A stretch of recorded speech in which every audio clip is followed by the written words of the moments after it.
What to do if your pet pees on your couch? Obviously, step number one would be to remove the couch cover as soon as possible. If you have Sportzyme, find wherever that stain is and go ahead and spray some Sportzyme on there. The Sportzyme will help break down the whatever it is on there. And then throw this in the washing machine. My recommendation is if you have the liquid laundry, go ahead and put a squirt of that. If you don't, go ahead and use the powdered detergent. Then check your cushion. Check your cushion to see if there's any of your pet stain on here. Now, if you do, there's a couple of things you can do. If it's not soaked through, you can use, so like I was saying, if it soaks onto your batting, if it's very superficial, you can use Sportzyme and use your EnviroCloth and try to get any remaining pet stain with that. However, that's probably not the case. It's probably soaked through some of the batting. And just the motion of the EnviroCloth on the batting is going to ruin it. So the next step would be to actually remove it. So that's what I did over here. So your batting is attached to your couch cushion with spray adhesive. And taking it off is not that hard. There's a little bit left on here, and I did this one really quickly. And so I was going to go to the local fabric store, ask for some batting, cut it to this size, and then put adhesive on here and put it all back together.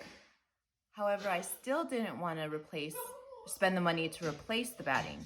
So I took a chance and I threw this into the washing machine on regular cycle. If you have the Norwex liquid laundry, I would recommend, just like if you're gonna wash your cover after a pet stain, use that on there. That's made for, the enzymes on there are made to break down basically things that smell.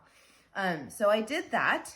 I took it out, I put it in the dryer and I dried it on, I think, low for maybe 40 minutes or so, and pulled it out. I went back to where the stain was and it had not only come out, it didn't smell. So the next step would be to decide whether you want to adhere it back onto your couch cushion.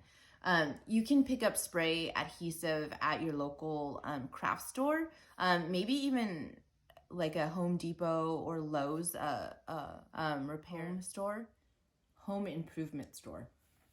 When you get the spray adhesive, it's pretty easy to use. You're just going to cover your surface with the adhesive and go ahead and put the batting back on there and let it dry for whatever time's recommended on the directions. And that's actually how they do it when they originally had made your couch cushion.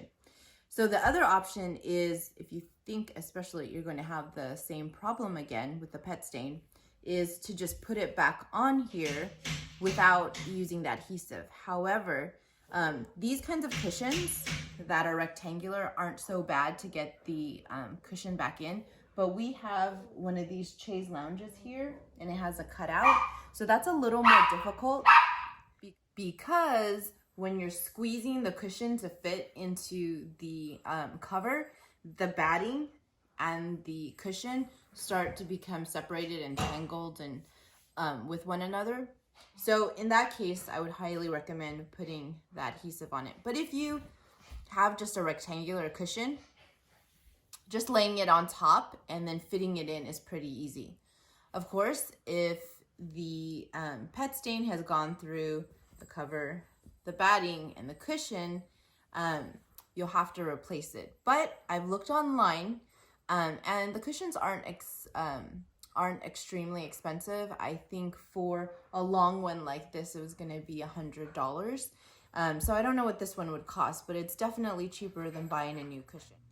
To clarify the parts of your couch cushion, This is the foam, and this is the batting, which is what I had pulled off of and thrown in the washing machine.